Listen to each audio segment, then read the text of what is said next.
Hey everybody, I'm Wildman Wes. And I'm Jefe. And welcome to another edition of What's Your Poison? Same song, next verse. Basically, we got 3 beers for you today. 3 very different styles here. We have our Sweet Potato Ale from Bent River, good old friends over there. We've had a couple of their beers just in our segments alone.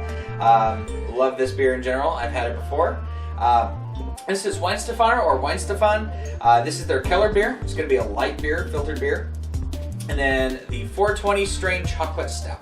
So I saw that and I'm very interested. yes. So this is from dang it. So this is from Sweetwater, and this is out in Atlanta, Georgia, or Georgia in general. But they've been making beers for a while, and they've always had kind of that 420 theme to it. They did this 420 strain with this like hemp infused beers. Chocolate stout sounds really tasty to me. I'm very excited. We're gonna save that for the end. Oh yeah, we always save that dessert beer. So. Oh yeah. Well, shall we? Absolutely. Let's get started. So for round 1, we're going to be doing a sweet potato ale from Bent River Brewing from my hometown of Quad Cities in Rock Island, Illinois. I've not had sweet potato yet. We've had a couple on the show before, and one of the ones we didn't get to do was the jalapeno ale, which one of these days we will be doing that. But this one we figured start off sweet, go a little bland, well not bland, but I mean a little clear the palate with some German beer, and then go on to that chocolate stout.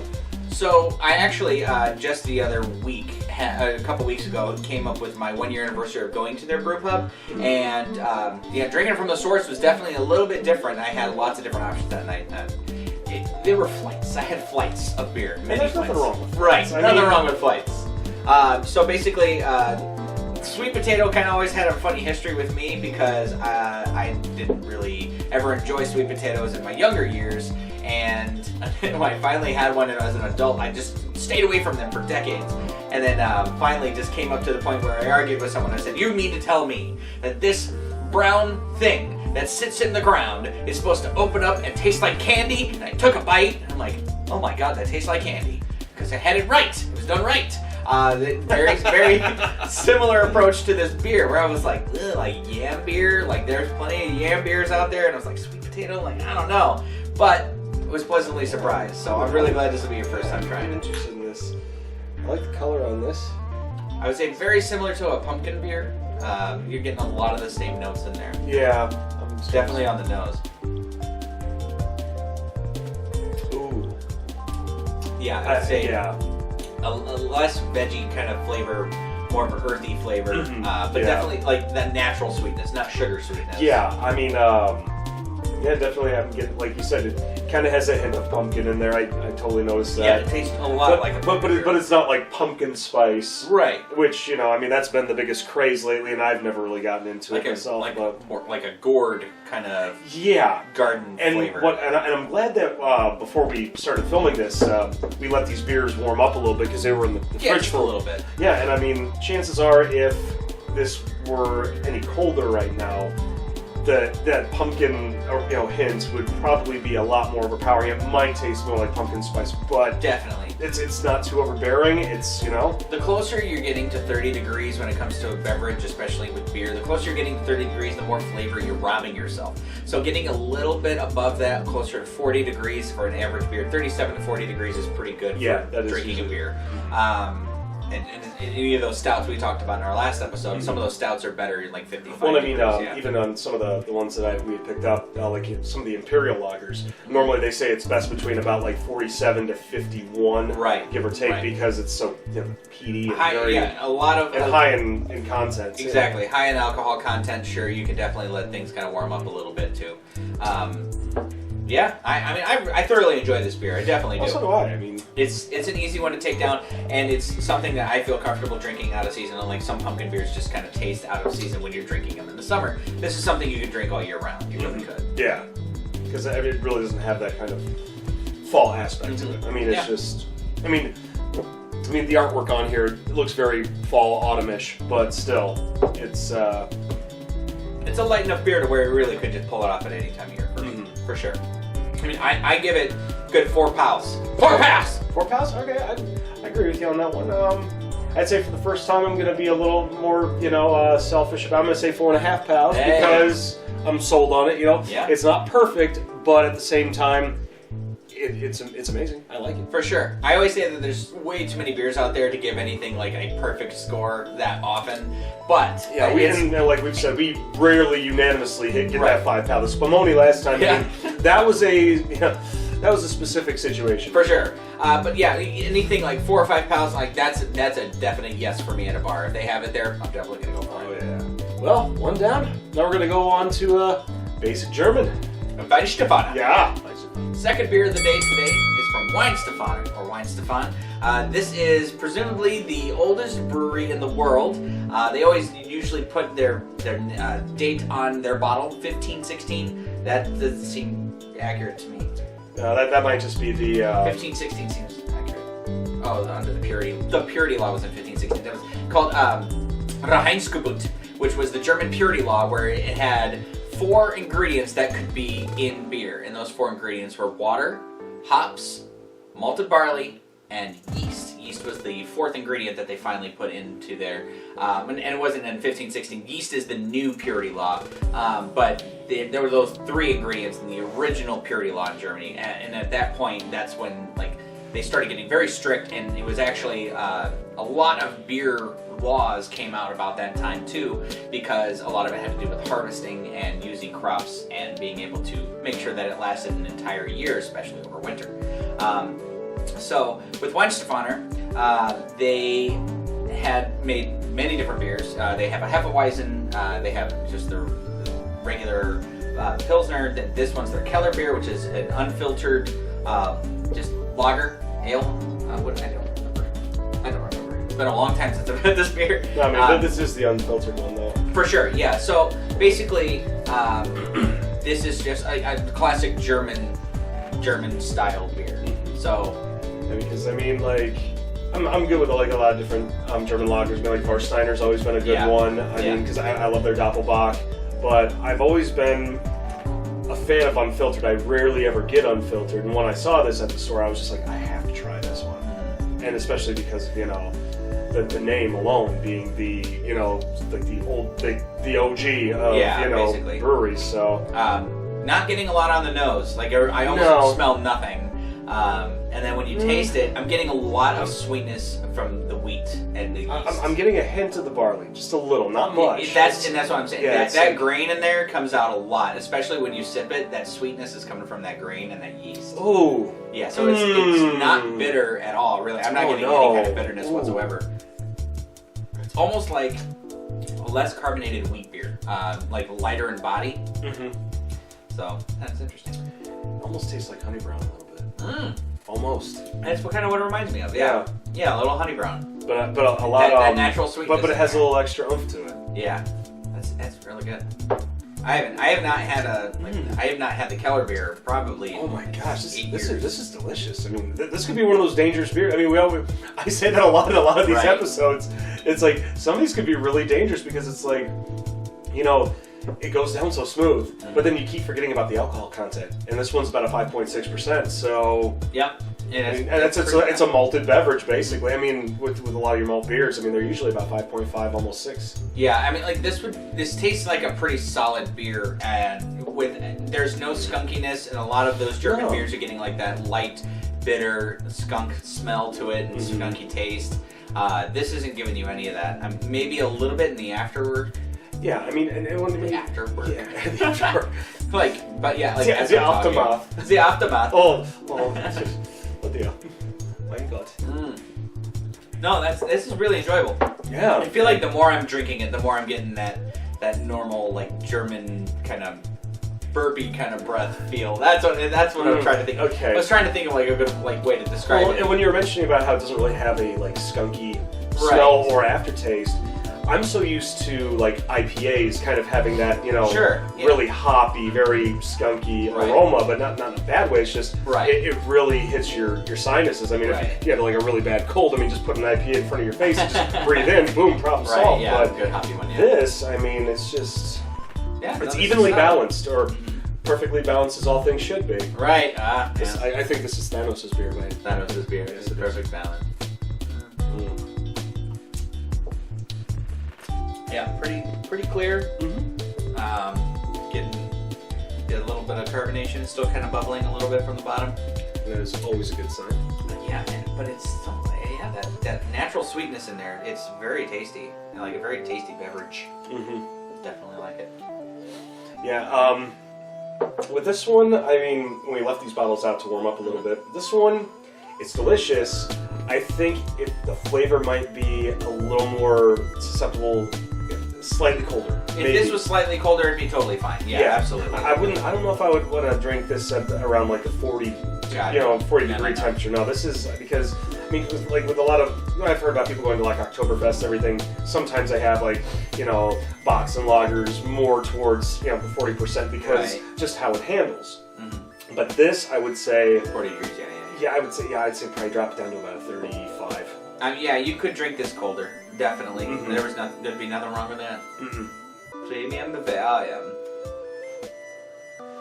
Stored dark and keep cool. This one actually says 46 to 52 degrees Fahrenheit. Wow! I wouldn't drink it that warm. Yeah, I don't know because I mean this is probably at about I want to say almost a 41 degree right now. Yeah. I mean, because it was pretty close to the it was in the low 30s when I attempted right before I pulled them out of the fridge. Honestly, a lot of that bitter and skunky texture, that taste that we're talking about, we'd probably get more of that if it was being drank at 46 to 52 degrees. I guarantee it, because that's probably why we were we were fooled. Yeah. Yeah, we were.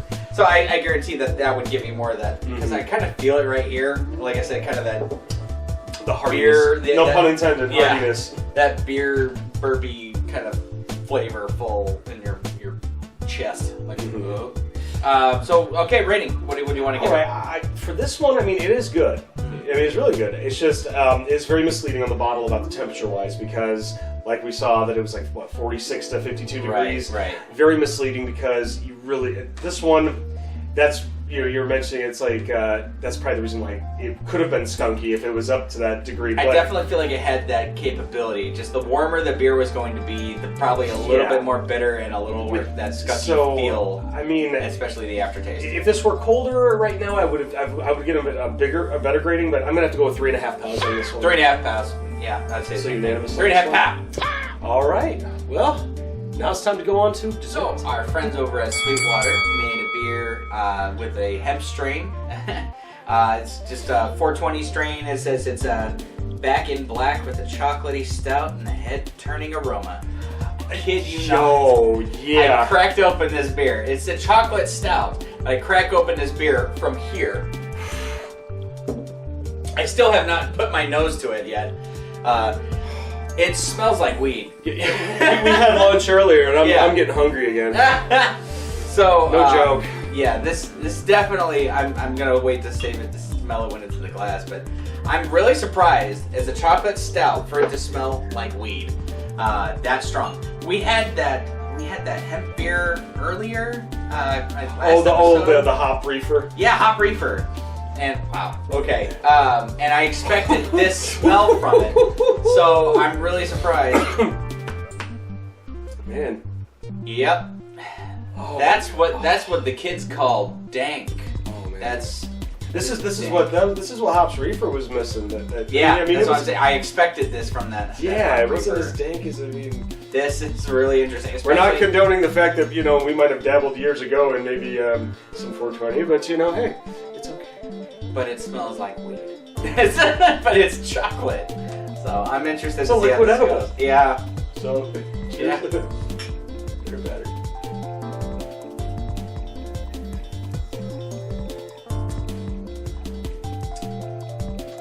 That tastes like weed. Okay, so the malted barley in a stout is roasted again compared to like regular beer. They roast malted barley for beer, and it helps give it its color and the soft textures and the flavor and the mouthfeel. It's roasted again for stouts to give it that burnt or coffee taste. So this tastes like burnt weed with a small hint of like baker's chocolate. Not like, I mean, like when you think about chocolate, yeah, when you think about chocolate, it's like basically dark chocolate or cocoa, a higher cocoa percentage. Mm-hmm. Basically, where chocolate itself is not sweet, it's the sugar that makes it sweet. But with like the more cocoa concentrate you have, the more it has this powder cocoa, basically bitterness. So instead of getting a hop bitterness, you're getting a chocolate bitterness and a burnt flavor with pot. That's what it tastes like. It tastes like... Yeah. I mean, it's not bad. Like if your grandma was baking cookies. It's not bad. It's not amazing, but it's not bad. This beer is your grandma baking cookies while baked. That's this beer. Yeah. Dude, you hit the head of the nail, man. This is surprising. I did not expect this at all. Yeah. I'm acting giddy. This is... I think it's just... No, it's just like where my head is right now. It's just Yeah. so funny because it's just not what I expected. It's definitely... like there's no pot in this, and if there is, they're fucking with us. But... So what They're testing what the really waters. throws me off- They're testing the testing sweet the waters. So basically, like 420 has always been their go-to trope. I mean, a couple breweries do that where it's like 420 is their thing. Sweetwater, they've done a lot of different styles of beer, and this one's just very, very different to me. Yeah. I've never had it before. The carbonation almost looks like Pepsi or Coke. Yeah, it Coming kind of up does. through You're here. just looking at the top of it, it looks like Oh Pepsi my or gosh. Coke. But I'm super surprised because yeah, you're getting that baker's chocolate, no sweetness really at all, but No. it just tastes like burnt pot. Yeah. Not like ash. It just tastes. Yeah, it's interesting. It's very interesting. I don't know how to rate this thing. I don't know either. I feel like I gotta get a sitar first and then figure it out. You know? Gonna sit down with my sitar, make up my mind on how I want to rate the beer. My friends and I can dig it. Well, you drink high with a little help from your friends. Yeah, I mean, this thing is totally throwing me off. I gotta give a call to Eleanor Rigby now. I'm seriously she's fucking dead. I can't. I don't know. What is it? Our unholy trinity of hops, strain-specific terpenes. Terpenes? I don't know that word. And natural hemp-type flavors complement the roasting malt backbone. That's exactly what it's doing. It's using those hemp flavors and that roasted malt backbone, and that's what you're tasting. You're getting that burnt, that burnt hemp flavor. I think that's really what they were going for. They were like, we're not doing anything fun. It says tropical fruit on the inhale. No, I'm not. If they're gooey chocolate all the way through. I'm not if they're considering hemp being the tropical fruit, but that's a plant. Get it right, Sweetwater. I don't know. So Jerks. these guys do a lot of really good beers. This one's just totally throwing me Yeah, off. I honestly don't know how to rate this one either. I mean, it's just like I said earlier, it's like it's not bad, but it's not what we thought. I mean, like we really because we always try to get that dessert beer, and there's something to treat us at the end. Sure, yeah. And this one, I don't know if it's really treating us or if it's fucking with us right now. Yes! That's what it's doing. It's totally fucking with my head. That's what it's doing. And that's I'm what like, hemp's supposed to do. Oh, what do you know? So basically, I don't know, man. Okay, this is how I feel about this. If I was at a bar and I had never had this before, I'm tasting the dank now and at I would the end. try it. Oh. Oof. And I probably wouldn't order another one. I'm not saying it's a bad beer. This would be good for a flight. This would be good on a flight. If I had a flight and I had a 5-ounce pour of that, and I'd be like, oh wow, that's really unique, that's interesting. But I wouldn't be immediately after that saying, I want a full pint. I'm not going to be that guy. I mean, in the future episodes, we do have like the basic 420, lager, which I'm sure it's probably a step above. Probably, I mean, I wouldn't doubt it if it's just as dank as this fucking one is. But I just think that this is throwing me off because it's chocolate stout, and that's not what I'm getting whatsoever. I think that's what's really throwing me off. Yeah. Because I mean, if we're gonna go on a rating on this one, I'm gonna say 2.5. I'd say 2. 2 pass. All right. 2 is I didn't complain about the beer after. No. I drank the beer. It was worth a try. Yeah, I mean, good, it was I'll just move on kind to of. the next. I mean, if it were, you know, based on just the concept of the hemp infused alone, it would be a 5 pow. Oh, okay. But because of the concept of the chocolate stout being completely a disappointment, it totally throws me off. So I'm going to be the lesser of two evils on my rating of the 2.5 pow, because that way it's just like, you know, it's not horrible. But like Jefe said, this isn't something that you would be drinking on a continual basis when you're at a bar or a pub. I mean, you really wouldn't be. Yeah, and maybe a one-time deal like a Friday. Right. And if this is for you, great, enjoy it. I really, hope you do enjoy it. Near the end, you're gonna get a lot of that dankness. Yeah. What does this say on the back here? Yeah, because at the bottom of the bottle, that's where I'm getting that. It says at the bottom, a strange new strain indeed. Yeah, no kidding. I think it definitely is. It's making us goofy as shit right now. Malt beverage with chocolate and natural hemp type flavor contains no hemp. Okay. Oh, really? But yeah, the hemp flavor. I don't know, man. This is crazy. So they sit on the throne of lies, apparently. You sit on the throne of lies. But I just like totally. This is not what I expected. No, me either. I mean, I'm not booing them. I love it when breweries try new things, but this is totally just. This one, they kind of missed the mark a little bit. Yeah. Yeah, that. Wash my hands of this. Yeah, I'm done. Well, that was our 3 beers we've done today for What You're Poison. We hope you enjoyed this segment today. Make sure that you like, share, and as always, push that little red button. And don't forget to ring the bell for instant notifications on Dragonfire Entertainment. We'll be doing some more stuff soon. I'm pretty sure in the near future, video games are in order. Oh, absolutely. We haven't had a Game Central station on here in a long time, and we're overdue. Mm-hmm. So until then, I'm Wildman Wes. And I'm Jefe. And we will see you next time. Beer is good! Beer is good! Beer is good! It's on! Beer is good! Beer is good! Beer is good! Let's go drink some beer! Beer!